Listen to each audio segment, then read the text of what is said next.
Toastmasters and welcome guests.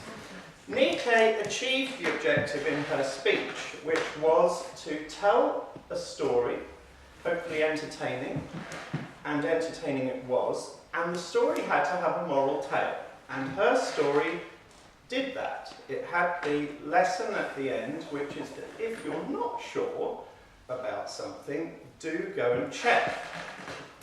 So, looking at the overall effect that she created, she told us an entertaining story which held our attention, it held my attention. Did it hold yours? Yeah. Yes.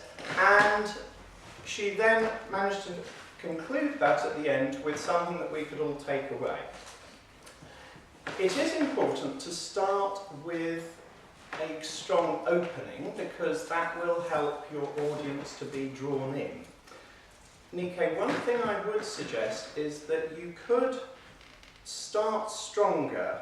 You did grab our attention with the apple, which I'll come back to, but your words at the beginning, I felt, were not clearly enunciated. I was sitting over there and I thought, were you saying, have you eaten a snake? And then I realised you were talking about a snail. And so I think just saying the words clearer, maybe holding up the apple for us, especially if it were a larger room, would also help. And just saying slowly and clearly, have you ever eaten this? And just bringing us all on board with you in a very clear way would help. Similarly, with the conclusion, it is good to close well because your audience will remember the last thing about your speech. And so with the conclusion, you announced it at the end by saying this is the moral. You told us the moral and then you went on to explain the moral.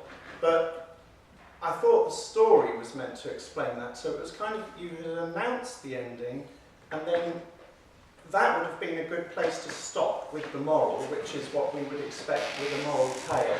And don't bother to explain it after that because you've already done it with the story. Vocal variety is a good thing because that will help your audience to continue paying attention. And Nike did that. She whispered that it was a frog. She also showed us her surprise about this, or her relative surprise, when describing this on the phone, and we could hear that in her voice. So that was infectious enthusiasm there. And also just capturing our senses was a great thing that Nike did as well when she was describing the aroma from the food, and that helps us again to be drawn in. So in summary, capture your audience's attention with description of vocal variety, strong opening and conclusion. And the moral of the tale is, if you want a good moral story told well, you can do no worse than to ask Nike.